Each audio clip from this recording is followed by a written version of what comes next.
Okay. Thank you for meeting me this evening, even though we're a bit late, but we'll try and get through it as quickly as possible. Yes. Okay, so if you can just give me your name and address. Well, sorry, your name and your date of birth and your place of birth first. We'll start from there. Well, my name is Eric Edward Fletcher. I was born in Hanover, Jamaica, 1937. Okay. So and my parents, my father is Daniel Fletcher and my mum is Helfrieda Fletcher. Right. Are they still alive? No, I'm the second to the last of 7. All right. So how many was in your family altogether? 9 of us. 9. How many brothers and sisters? 4 brothers, and 4 brothers and 3 sisters. 3 sisters. That's 7 brothers, 7 children and 2 and 9 in the family. I'm the father and mother, make 9. Right, yeah. Okay. And where were you? Where were you born? I'm the second to the last. Second to the last. Yes. Right. I got a sister, Bernetta, that followed me after. So you're not the baby then? I'm not the baby, I'm almost. All right. Could you tell me what it was like growing up in Hanover when you were young? Oh, it was very enjoyable, you know. I've been spoiled for a bit. You were spoiled? Yeah. Why? Because my parents, like, you know, these old people, they like to have their favourite. And I was a favourite for them, you know. Oh, why was that, do you think? Well, because all my brother and sister, they went away to City Kingston. And only left me and my last sister, now my youngest sister. We grow together at home. So was there a big age gap then between you and the elder ones? Yes, there was. How much? It's quite a big gap. But I follow my sister followed me after 1 year. Yeah. But there was a big gap between me and the rest of the family. Yeah. So we both grew together at home. While the mothers went to Kingston to live. So beyond about my sister, who was doing most of all the hard work at home. Yeah. So and I helped my father a lot. Yeah. So he says that, you know, he'll make me satisfied and he buy some property, so he leave me a house. They say the house will belongs to me because I help him the most. So what type of work were you doing there? Well, generally, because my father was a contractor, you know, he used to do contractor on the roads. Yeah. Right. So I helped him at times, and he was he do a lot of mason work as well, and construction. Say they're building some reservoir, you know, for in the different district for water supply. Yeah. So we need to. So he used to work, you know, I helped him a lot. You helped him? Yes. So how old were you when you were helping him? I was between 15 and 23, between those year gap. Oh, right. Okay. Because I came to England when I was 23 years of age. Very, very young. Yeah. So what was your family relationships like? It was very good. But at times, I spent sometimes also in Kingston with my other sister and brothers. And I also do some work up there, you know, for pocket money when I go up. I work on the British Jamaica Railway. And also I work with my uncle, which was a building contractor. Do painting and decorating for pocket money. Then I spend a few months in Kingston, then I go back to country. Then I finally decide to come to England. Yeah. What's your best memory of living in Jamaica before you came to England? Well, the best memory is between the school days and after I left school, playing cricket, going to different districts, you know, in Jamaica, different parts of Jamaica, and meeting with different other folks in different community, different district, playing cricket because I was a keen player of cricket, you know. Yeah. Could you have played for Jamaica, do you think? I don't think I would play for Jamaica now because it's so, you know, so much different now. But it was just league cricket, you know, junior, you know, different district to district. Yeah. So you enjoyed the travelling around? Travelling around, yes, a lot, yes. And meeting a lot of people. What was school like? It was lovely. Lovely? Yes. I enjoy school very much. You did? Mm-hmm. What did you enjoy best? History. Why? It was my favorite subject, history. Yeah. And I enjoyed it very much. I can only remember one time truancy. I only left school. We call it hide from school. Oh. But they call it truancy in Great Britain. Hide from school. Yeah. All right. I think I remember hide from school once. What? Why did you do that? I don't know. Just lazy, don't want to go to school. Did your parents find out? Yeah. What happened? Well, yeah, they give me a good telling off. And my father said, well, I don't want my son to heat his name on a cake. Yeah. Cause his name on a cake? Yeah. What's that mean? It means that if you see your name on a bit of cake, you'll still eat it. You don't know that it's your name. So he always says, oh, I don't want you to eat your name on biscuit or cake. I want you to read and write properly. Oh, I see. You see. Right. Okay.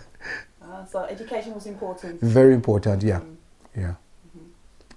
And my father didn't have much opportunity to come to education, so he made a pledge that none of his kids will go without education. Everyone should be read and write. Right. Because he didn't have the opportunity to go to school so much. He was just working. And he made a pledge that none of his kids should go without education. That's good. And that was a very good thing to do. Right. You know how that we vote and we vote Conservative or Labour in this country. Yeah. Was it the same in England? Jamaica. Yes, the same thing. At one time, I almost get caught up in the politics. Yeah. Yeah. But suddenly I swing away from it and choose Christianity. How come? How do you manage to, or what were you thinking about going into politics? How did that happen? Well, I usually go around when I have the election meeting, touring around this different district. I always want to get on the microphone and to you like talking to people and try to get vote for others. Get vote for your favorite candidate. And I see that I was going in deeper and deeper. And I say I don't think this is good for me. Politics. Why did you think it wasn't good? Because, well, it's generally the same over the whole world. 1 minute they say they'll do the best for the people, and then when they get in the parliament, they never fulfill their promise, And I say I don't think I would get into this because you're saying one thing and you do another thing, and I think I choose Christianity instead. When did that happen then? How old were you? Well, about 18 going to 19, yeah. Were your parents religious? Yes, they were religious, yes.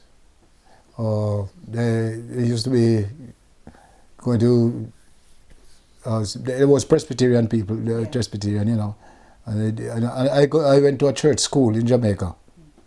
I started first in an Adventist infant school.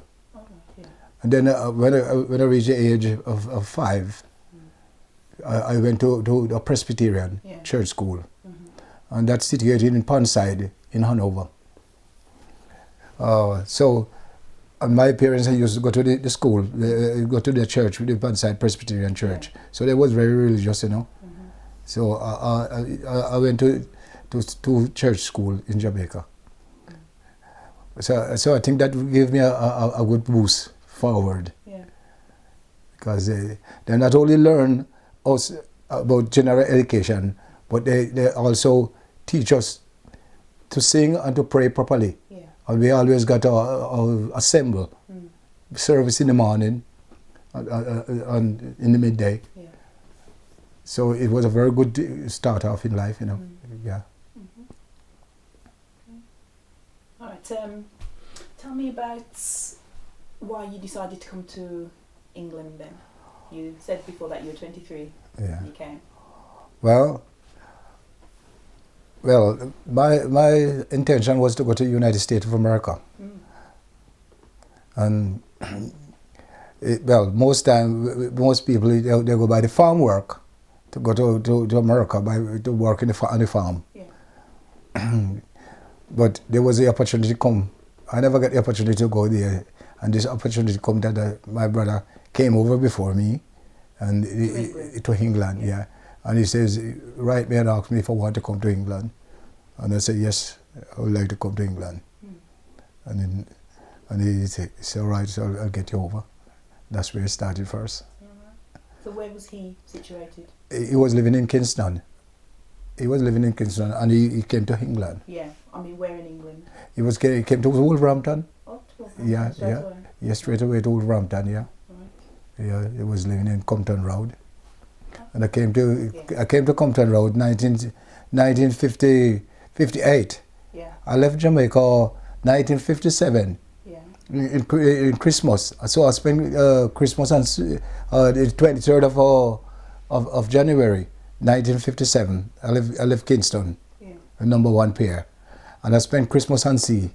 So I reached here in January, 1958. So I spent Christmas on sea. So you're 1 year in Jamaica and 1 year in England. But it was a very dramatical voyage. Was it? Yes, because when the ship was delayed at number 1 pier in Kingston, and I was very hungry, so I got it upstairs, a little grip. A grip. We call it grip. A little suitcase, a little one. I got it upstairs. Yeah. And my passport was in there, so I said I was very hungry, and I gave totally stranger to hold for me until I go up Kingston, uptown to get something to eat to come back. So when I came back, the gate was closed. And the security guard said, only who got passport can go through. Yeah. And I didn't have my passport. And I said, what can I do? And I started to pray. So Lord help me, because I was a Christian. Yeah. If I could see this man.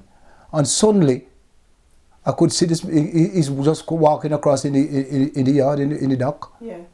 And I hold my hand up, say, come. And he come to the gate and hand me that, else I wouldn't be able to leave Jamaica. Alright, so it's a close shave. It was a very close shave. But God answers prayer. Answer prayer. It was very close shave, because I didn't know my name. It was a totally strange. I asked him just hold this until I go to the shop and come back. Yeah. And when I came back, them all went in, and the gate was closed. And the security guard said, only who have passport can go through. But the Lord answered my prayer, and I went through. That's good. So you made it eventually. I made it eventually. All right. So how was the voyage? The voyage was very rough. Yes. For 3 days, we couldn't come up deck. It was underground because the sea was very rough. Yeah.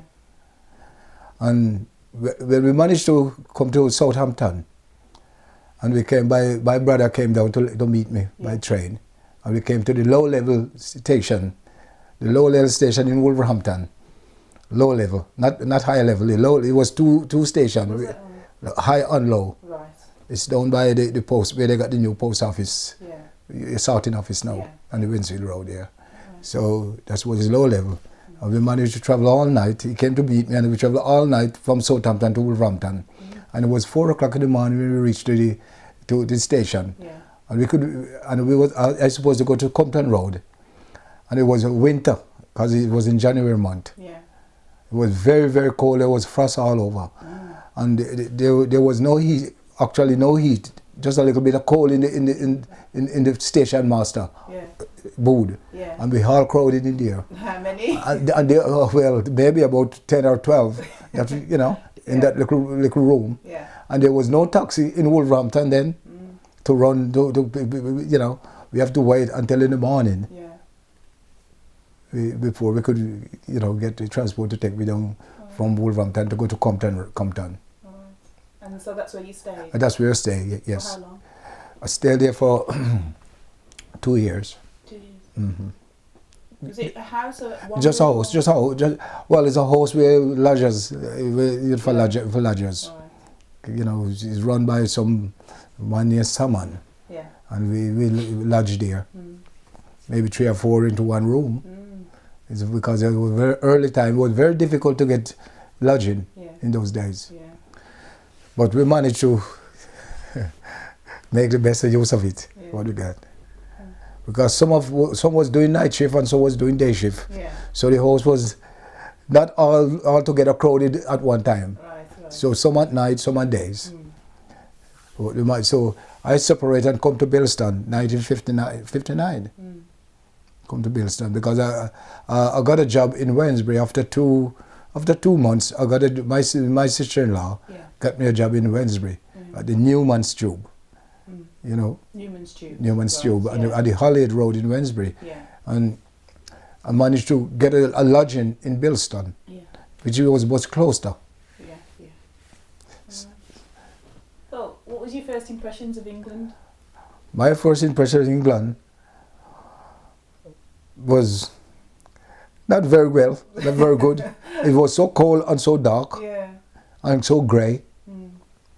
But after the day came, after the day light out, and we could see all these chimney, and I says to my brother, "Oh, we have a lot of factory here. we have a lot of factory in England. There will be a lot of work for us." And he said, "Oh no, it's not like that. They are dwelling in house. That house, the chimney they burn the coal to keep the folks warm." I say, "Is it so?" He said, "Oh no, it's not factory. They are not altogether factory. They are houses, because they burn the coal inside the houses to keep them warm, and that's the chimney that goes somewhere that is smoke right out." Then we managed to get a job, and it was very cold. Seeing that I came from the warm weather and come straight in the winter, come to England, and I happened to get a chill blade. And I was scratching, I was crying. I want to go. Now I didn't want to get back to Jamaica. I was crying to get back because my foot was aching and scratching, and I never experienced this kind of feeling yet. And I said, "What is this? If I got to feel like this all the while every winter, I want to go home back to Jamaica." And I was crying. So, did you have any warm clothes with you at all? What type of clothing did you have? Not very warm. No. It was just light clothes, came up from the tropical country. So did you have to buy clothes? But my brother, buy me a jacket. Right. Yeah. Okay. Yeah. A coat or jacket, yeah. Yeah. So you wanted to go back? I did want to go back. Because I was so cold and my feet was itching and they swollen due to the chill blade. When they take me to the doctor, they say, "Is this chill blade? It is sudden change of temperature." So we managed to get around it slowly. So did you actually plan to stay in England for the rest of your life? No, that's the point here now. I didn't plan. All my intention to only spend 5 years in England. Because when I came here, I bought a trunk, still got it upstairs, and I started to buy up a lot of clothes and everything. I said, well, I think my passport only lasted 5 years when I came here. And I say, I ain't going to renew this passport in England. Every time this 5 year up, I will be going back to Jamaica. And my father said, yes, son, you come back to Jamaica. I will fix up the road and everything, that you can buy a car and everything, when you come back to Jamaica. And all my intention was to go back to Jamaica. Right. Yeah. So. But I'm still here. You're still here? Yeah. What happened? Well, getting married. You got married? Yes, and the kids then come along. All right. Well, what year did you get married? I get married in 1962. Right. So that's that picture there? Yeah. So that's your wedding day? Yeah. 1962? 1962, yes. It was June. I just celebrate my anniversary. Right. Oh, it just gone? It just gone. Yeah. It's 38 years. 38 years? Yes. That's a long time. It is a long time. Yeah. So did you meet your wife over here, or We did you know meet over here. How did that happen then? Describe how you met. Well, it's just an introduction with a friend. Yeah. Well, I did have a girlfriend in Jamaica before I come over here, but she died. Oh, Unfortunate. I'm sorry. Yeah, she passed away. When did she actually die then? She died just after I came to England. When I wrote her, I said, if she's ready to come to England now, because I had to save money to bring her over. Yeah. And she died. Her name was Gloria McKenna. Was a lovely girl. Yeah. And she died. So how did you feel about that? It was very sad. When I went back to Jamaica in 1970, his brother took me to show me our grave, you know, and I was crying a lot, because, you know, I've got a good wife here, but that was my real girl to come into England. Yeah. But I managed to have a nice wife. She's very good to me. Yeah. And we have 4 lovely children. 3 girls and 1 boy. 3 girls and 1 boy? Yeah. How old are they? It started from nearly, it's 1968, the first one. It's what, you know, that's 32. Yeah. Between 32 to 30, to 30. Between 32 and 30. No, let me see. It's more than that. First one is more. Your eldest is 32 and you've got 4. Oh, I've got 4. So, and the last one is about 25. 25. Yeah, right. yeah. Okay. Are they all 25. Yes, one of the daughters living in Wolverhampton, and 2 living in London, and the son living in Stoke-on-Trent. So it was only me and the wife is here now. Right. Yeah. So how was your family life when the children were young? Well, it was enjoyable, you know, we go out a lot, but it was hard work to bring them up. Yeah. Seeing that we was in lodging, because it's only the son that born in this house. All the other 3 girls born when we was in lodging, and it was very difficult during the hard winter to bring up children, because we ain't got no facility. It was very limited, the facility to dry nappies and to provide no hot water, no nothing in the houses them, and we have to stop in one room with 2 children and 3 children sometimes. One room. It was very difficult, but we managed to pull through, because we was very young and strong. You know, we were strong. I don't think we could be able to do it now if it's happening again, because we are much older now. You see, so, and we work together and bring them through. And so, and they're very happy children, because we managed to get them to school. 2 of them pass out in university now. Yeah. Are you proud of them? Very proud. And the 2 girls in London, you know, they pass in university, and the other girl in Wolverhampton, she work in the medical field, you know. She just work in the hospital, you know, research. So they've done well for themselves. Yeah. That's good. So they're doing well. I was just looking around for some pictures of them. They're in the other room. Oh, they're in the other room. Yeah, I'll show you after inside the other room, there in the dining room. Okay. So, can I ask you about, did you have any problems because of your colour when you came to England? Or did you find that everything was okay? How were you treated? Well, I wasn't treated with no extreme, but I was very sad to know that we've been invited to come to Great Britain. And that is, you know, I'll have to say this, because it's all my, you know, I was invited in Jamaica to come to Great Britain to work in the mother country. And when I was surprised when we came here, there was no lodging provided for us. That was the first disappointment to come to England. There was no lodging, and we have to go around trying to seek lodging for ourselves.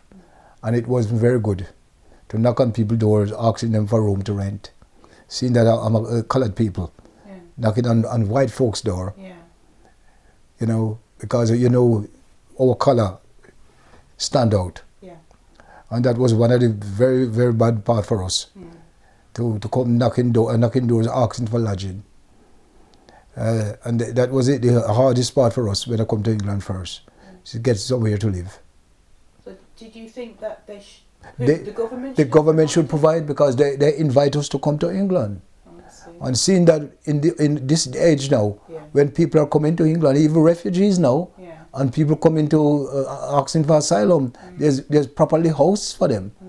And seeing that they invite us to come to England, we pay with fare, come to England, and they didn't provide no lodging for us, no proper housing.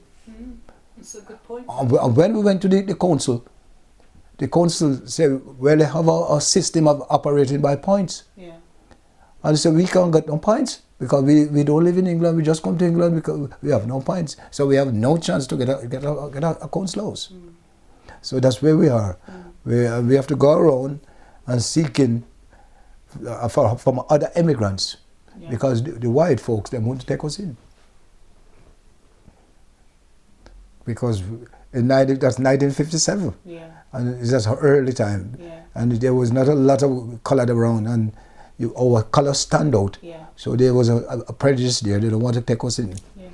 Oh yes, they'll talk to you very nice on the street, but to get in to live, to get a room, that was a great big mountain to overcome. So how did you feel when you had to knock on the doors then? It's very, very embarrassing. Very scared as well. I was very scared. We come here, very scared, because we're civilized, we speak the same language, but we was very scared to knock on doors, because that's totally stranger, you see.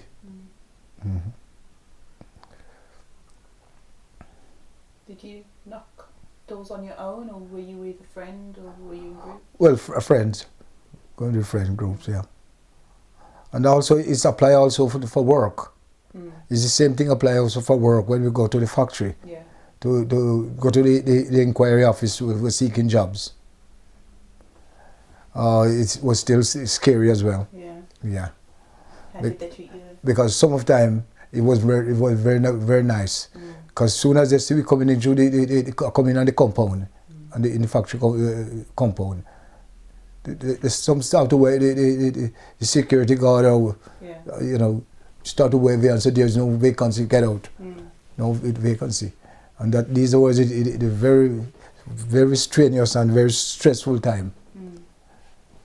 Well, we managed to get over. We managed to overcome it. Do you think the second generation children, your children and their children, do you think they actually appreciate how bad racism is, considering your experience then and their experience now? Do you think they really appreciate what racism is, how bad it is?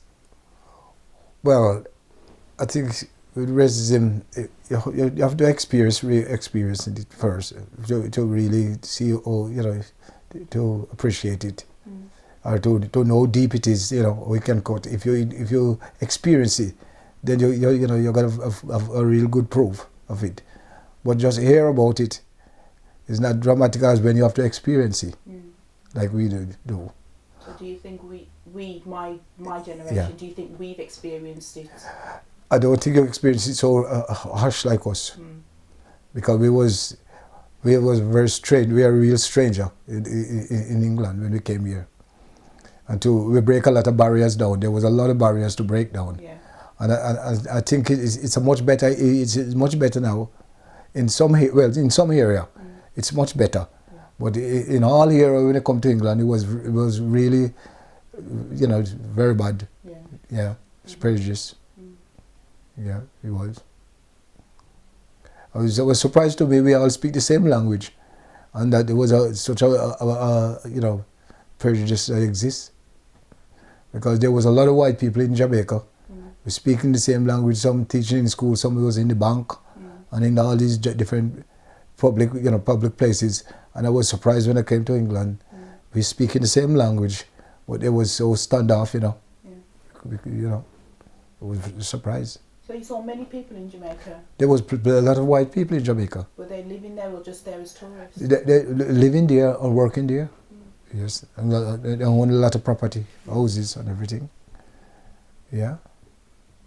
But I was surprised when I come to England now to see that we still speak the same language, and we wasn't accepted so much. So I was surprised. Why do you feel that is? Hmm? Why do you feel that English people or white people dislike black people? I don't know. I can't. Is prejudice? Prejudice is a very deep thing. It's very deep. It can come from any side. Yeah. Because it can come from jealousy. Because if your skin is nice, or your skin is dark, or you have nice hair, it causes prejudice as well. And it causes jealousy. Because sometimes they say, "Oh, wish I did have your skin," and because I have to spend money to go to the sea to get the sun, and by September it's all gone, and your skin is permanent. So although they admire our skin, it can be still a jealousy. Very jealous, and I think it is prejudice is jealousy that causes it most time. Most times. Yes. What about other times when it's not jealousy? It's class, first class, second class, and citizen. When we started to class people in different grades, and I was surprised when they have this class system in this country about the first class citizen and second class, and the working class citizen. And I think that is where it stems from. First class citizen and second class and working class. See, once we start to class, because we all human beings and we are all equal, regardless of what you own in properties or wealth, we are all the same human being. So if we start to have a class barrier, first class citizen, second class, working class, that's where it started from. Was it not the same in Jamaica? Yes, there's a element of that's in Jamaica, and it all stemmed from the English administration, because they administrate in Jamaica for over 300 years, and they set the pattern in there. Okay. So, and we come over here, but we didn't really experience it in Jamaica so hard until we come to England. And we reflect back to Jamaica that sometime when we see these things out there, we can say this come from England, because they brought it over there. Yeah, because they was an administrator for over 300 years in Jamaica, England, and they bring on most of these things over there. So when we come over here, we experience the same thing.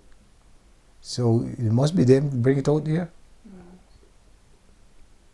Okay, well, I don't really want to keep you much longer, even though I'd love to continue the interview. Yeah. So I'll just ask you a couple more questions just to wind down. About your time in Wolverhampton. You mentioned before that you broke down a lot of barriers for your children in regards to race.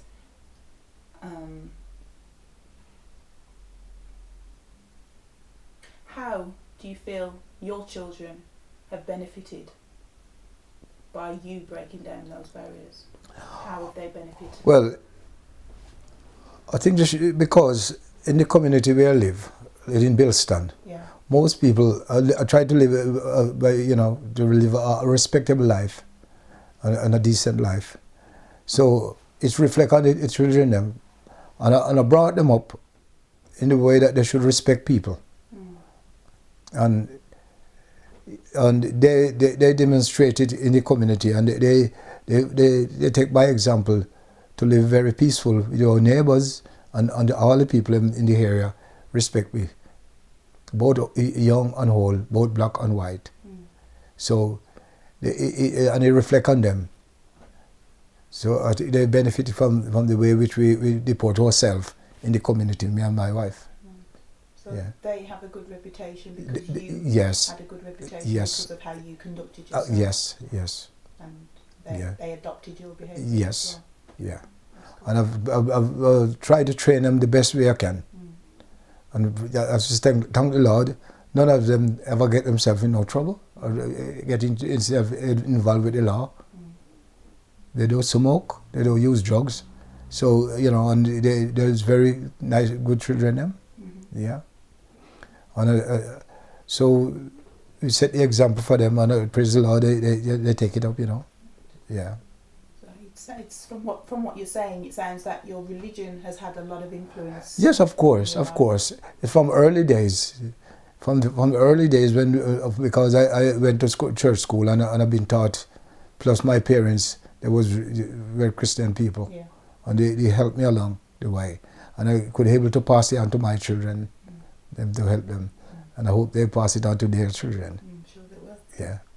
Okay. Yeah. Final question. Yeah. What would you say is the best thing about living in Wolverhampton? The best thing in Wolverhampton, we almost know everybody. Yeah. It's a very tight-knit community. Yeah. And we almost know everybody. Is that black people or black and white? And Black and Asian, and we almost know everybody. Yeah. Well, not everybody, but most people. Yeah. We see them more than one time. Yeah. And it's just like it's one big community, just like we are not stranger no more. Right. So you enjoy the community spirit? In the spirit in Wolverhampton, yes. This is very good. Yeah. Okay. That's one good thing about Wolverhampton. Yeah. It's like a community spirit, like we are one big family, both Asian and English and West Indian. Yeah. So I think this is a very good example in England. Mm-hmm. So do you regret your decision coming? No. But there's one little thing again, I have to mention it. There was a little disappointment. I'll give you this for the last anyway. Yeah. This was one another disappointment in England. When we came here as a British citizen, and suddenly they said we are no citizen no more. And if we want to remain a citizen in England, we have to purchase our citizenship. Yeah. And this is one of the other things that really affect me in this country. And there's a lot of West Indian people also went back to Jamaica due to that, that they wouldn't buy the citizenship because there was no need for it. Because we came here with a British passport and we come here as a British subject. Yeah. And suddenly they say we are no British subject no more, but if we want to become a British subject, we have to purchase our citizenship. And that is going back, turning the clock back and going back and you know, that was very, very good thing to put on the West Indian people. Seeing that we came in England and worked so hard to build up the economy in this country, and suddenly they say we are no more citizens here. Because they invite us here to build up the economy in England. Yeah. Because they were short of manpower during the war, after the war, 1945 war. And they was short of manpower. And they said the advertisement in Jamaica to come over here to build up the economy in the mother country. Yeah. And they issue us with the British passport that we are citizens. And suddenly, somebody just come out the bloom and say, oh, they are now citizens again? Let's charge them some money. And that was a big setback for the West Indian community. It caused a very distress. Yeah. And they even set time limit that you should purchase it. And that was a very bad, you know, through that a lot of people went back to Jamaica due to that. All right. But despite that, we ended on a positive note. You still love living in Wolverhampton. Still living in Wolverhampton, we're still here. Yeah. And we hope that we can live many more years. Yes. In England, right. in this community. Right. Okay. All right, well, thank you for the pleasure for the interview. Really enjoyed that. Oh, thank you very much for coming to have somebody's old story again. Yeah. There's lots more, I'm sure we could talk about. Oh, there's a lot more. Yeah. A lot more. We have to end it there now, yes. Okay, but thank you once again. Yes. Thank you very much. Thank you very much. Okay.